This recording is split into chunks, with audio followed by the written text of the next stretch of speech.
It's interesting what it takes to galvanise a nation. It's not as if China didn't know how desperately polluted its air is. But millions of Chinese citizens have now watched an online documentary called Under the Dome. It's about air pollution, and it was made by a former reporter and news anchor at state broadcaster CCTV, Chai Jing. It's been compared to Rachel Carson's 1962 book Silent Spring, which shaped US environmental policy. Philip Wen is the Sydney Morning Herald's China correspondent, and he described the response to the documentary. The impact of this documentary has really been unprecedented. Within 24 hours of its release online, it received more than 100 million views. Right now, it's probably been 5 or 6 days now, and we're looking at over 200 million views over a variety of video sharing sites online in China.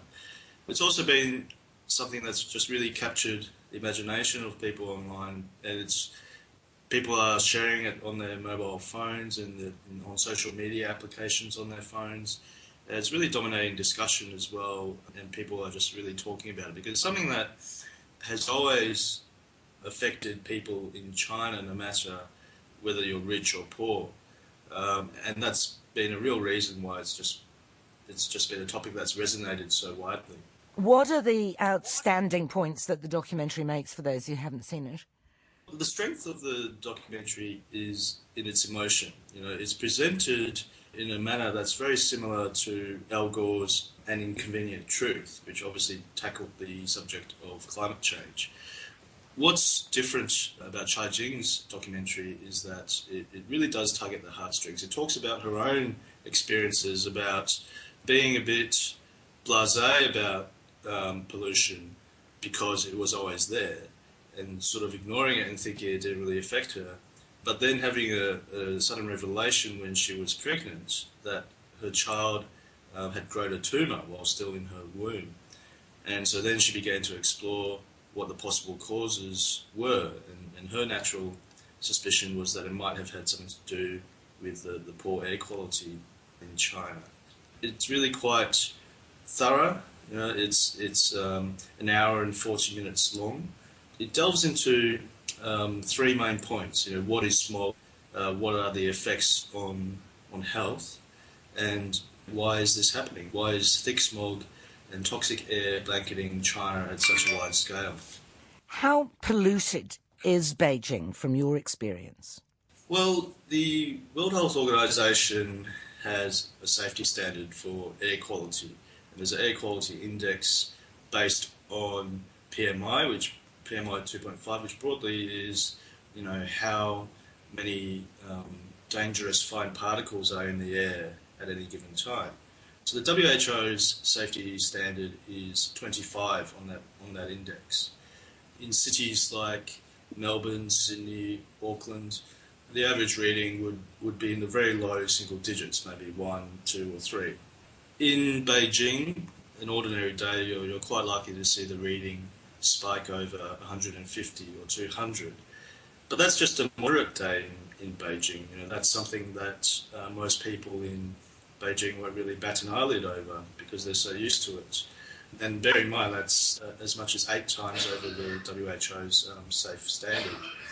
On a bad day, it's also not completely uncommon to see the index spike over 600 or 800. And indeed, in the documentary itself, it highlighted a drastic period about 2 years ago where there were 6 days straight over 800 in Beijing, and in a city called Harbin it spiked over 1,000. It was difficult to see just meters in front of you, and it caused quite a lot of traffic chaos on the day and traffic accidents and the like. What's the main contributor to this? Is it traffic? I know that China undertook a huge road building project. Is it traffic? Is it factories? What is it? It is urbanisation. It is the fact that China has undergone such a dramatic transformation in its economy in the past decade especially, for the past 2 or 3 decades, but certainly in the past decade, the industrialisation, the urbanisation, the construction, the factory output, all that's combined, and as you point out, the number of people that own cars and drive cars, all that has, I guess, worked together in a perfect storm, if you like, in producing this dramatic effect on air quality in China. China's attitude just a few years ago was that economic growth was paramount. It was the biggest social contract it had with its people. We deliver economic growth to improve your living standards, and therefore that reinforces the legitimacy of the Chinese Communist Party. What we're seeing now is that it's certainly lifted hundreds of millions of ordinary Chinese over the poverty line, but now they're starting to question, well, there's food on the table, we've got better paying jobs, we don't have to worry about the basics anymore, but we look outside and we can barely see the sky. There's health issues particularly with the elderly and the young, and they're starting to question, well, is this worth it? And that's why the documentary has resonated so much. And it's also why the government has begun to shift its stance on economic growth. The narrative over the past couple of years in particular was that China needs to clean up its act. It needs to not just focus on the pace of economic growth, but the quality of economic growth. And even just this week, at an important congress, it's called the National People's Congress, the Premier Li Keqiang again reiterated China's determination to clean up its environment. He called it a blight on people and something that was weighing very heavily on people's minds. I note that the new Minister of Environmental Protection has praised the documentary. Is it that China does not have the regulations, or that it does not enforce them? It's certainly a lot of the latter. The interesting thing about the documentary and how it's gone viral is the fact that it's been allowed to happen at all. Caijing says it was self-funded, essentially an independent documentary, and that the reaction has been completely organic online. But what's been interesting is that for the first couple of days at least, the Chinese government hadn't sought to censor the documentary, take it offline or block it from Chinese people accessing it on the internet, which tends to happen very often for politically sensitive matters. As you know, the New York Times is blocked in China, Facebook is blocked in China, so is Twitter, other news organizations including Bloomberg also blocked in China. So they definitely have the capability to do so. It reflects, again, as I pointed out earlier, that it fits the government's narrative that something needs to be done on China's environment. But at the same time, just in the past couple of days, there have been moves to tamp down discussion around the documentary, to remove it not from the internet, but from the most prominent headlines on various websites, to try and, I guess, slow the momentum of the documentary. But that, I think, is more around the Chinese propaganda arm wanting to manage the narrative of the discussion rather than censor it completely. Are you suggesting, Philip, that the availability of the documentary online is in some way a kite flown by the government in order to move in the direction that it wants to move anyway? I think because Caijing comes from the state media system. She was a very successful radio presenter and then a TV news anchor for many years under the Chinese state media system. And she only quit when she had the health issue with her baby, and then went on to produce this documentary. So she has this real nuance to what is acceptable within the bounds of China's restricted press freedom umbrella, if you like. The timing is right in terms of making this documentary, and it certainly didn't pull any punches. What it does is it confronts the issue by highlighting why some of these environmental standards hadn't been enforced in the past. It does highlight deep-seated issues in China, including vested interests and power of its state monopolies, particularly in the energy sector. And that's probably been the most controversial thing to emerge from that, where you've got the state monopoly pushing back on the documentary and trying to criticise it. In terms of flying a kite, I think it's certainly possible. I think it's convenient that the current leadership under Xi Jinping does want to weaken some of the very entrenched vested interests within the state-owned sector, so that a new broom's sweeping clean. They can affect change in the state-owned sector and the energy sector to try and alleviate some of the environmental problems. She has been criticised. Some people have accused her of hypocrisy for choosing to give birth to her child in the United States. I don't understand that. What's the hypocrisy people mean? I guess it's the hypocrisy because she's producing a documentary that is lamenting the difficulty of giving birth to a child, of raising a child, of general health issues while being in China, while being a Chinese person. All the more reason to give birth to the child in the United States, I would have thought. Well, that's correct. And I guess from the viewpoint of an ordinary Chinese person is that, well, it's well and good if you're able to afford going overseas and then coming back and criticising the environment in China. So there's it's a bit of a defence, a bit of a knee-jerk reaction, if you like. I agree it doesn't appear to have been founded on any firm foundation, but it's certainly been a strain of criticism within mainland China. The other criticism comes from scientists who have challenged her suggestion that smog affected her daughter's health in the womb and the tumour turned out to be benign. But is she saying quite specifically, or is she saying that the process of being pregnant and being a mother has made her acutely aware of an issue that she was able to tolerate before? I mean, what's the gist of it in the documentary itself? Yeah, it's more an awakening, isn't it? It's because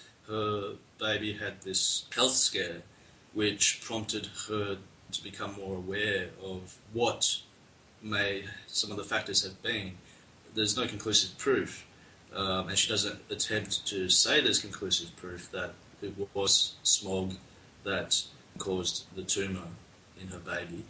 But on the other hand, I mean, the documentary does go into a lot of detail and scientific studies that prove, obviously it does cause very major health issues. Well, I think there's no doubt about that, is there? I mean, millions of people, even by the Chinese government's measurement, I think, die of pollution every year. Do you think that this documentary will make a difference? I think it will, because it really has unleashed a huge momentum and huge awareness among ordinary Chinese. People are talking about it. They were already aware of it. I mean, they could look around and see outside the window. Everyone can relate to the fact that, worrying about their child's health, having to strap on a heavy-duty mask as they go to school, or just go outside to play. These are things that, like food safety, affects every ordinary Chinese person.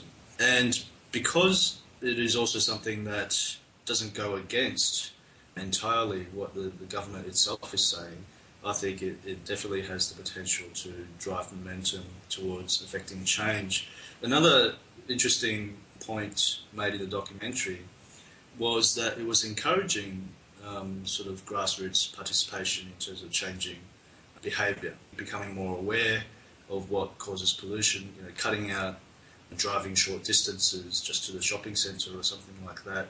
But also there's an environmental hotline that people can call, and this was another thing that was criticised as being a bit naive in the documentary, but she does encourage people just to pick up the phone and report any instances of environmental standards not being enforced, people doing the wrong thing. Last month I was seeing in a story that Beijing raised its alert system on pollution to orange for the first time, and that story was illustrated with a photograph of a man and his dog both wearing masks. So the air has not even seen fit for animals to breathe. That's right. I mean, I think that's, I guess like many people around the world, Chinese people do love their pets as well. But yeah, look, it's a serious issue, and I can't emphasise enough just how it affects people's daily lives. It's something that really does make people question. And for that reason, I think that's why when the government says they want to do something about it, that's why I believe it's not completely empty words. I don't know how long you've been in Beijing for, Philip, but what's been your experience health-wise? Yeah, I've been in Beijing now for 2 years all up. And as I was saying earlier, I think it's something that really seriously affects the elderly and the young in particular. It has the potential to affect tourism as well. I think nowadays when people outside of China hear of Beijing, I mean, one of the first things that comes to their minds is the smog. It really has developed this reputation of having particularly bad air. One trend that I have noticed quite strongly is people basing their decisions on whether to stay or leave Beijing on the air, on pollution. Because those with means, if they're a Chinese citizen but they have the means to go work or move overseas, then they might well do so because they have to factor in the best interests of their young families. By the same token, foreigners, foreign expats who might come here to work, they might like it here and have great career opportunities, but then they have to balance whether it's worth putting their families at risk by choosing to stay here long term. Do you wear a mask? I must confess I don't usually, unless it's a very severely polluted day, over 400. And has your health been affected?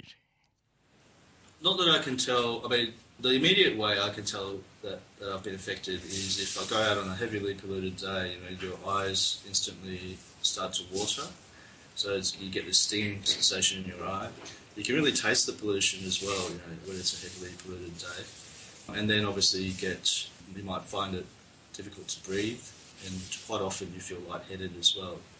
But the real impact it has is on your lifestyle. I think when the air is bad, you have to sort of shut the windows and stay indoors, and sort of you can't really go out and go for a jog. We play soccer once a week with some friends, and every second or third week it seems that has to be cancelled because the air is too bad. So what do you think the government is going to do? Is it going to force factories to use less polluting fuel? Is it going to reduce the hours that factories can be open? Is it going to reduce the number of cars?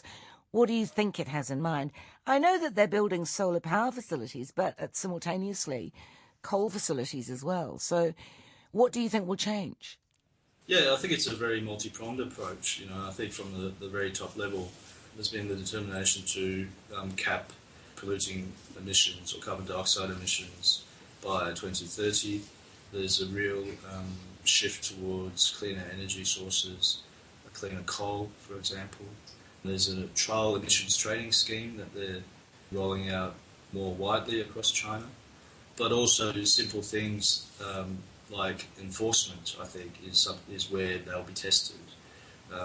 And because it's all fine and good to have these policies, but it'll be on the ground and where the enforcement comes in, where that will make the real difference. And that's the message of the documentary too, in fact, and that's where I think the real struggle will be in changing the behaviour of people who don't have any financial gain in making these changes, and how to change the behaviour there is going to be really interesting to see. That's Sydney Morning Herald's correspondent in Beijing, Philip Wen.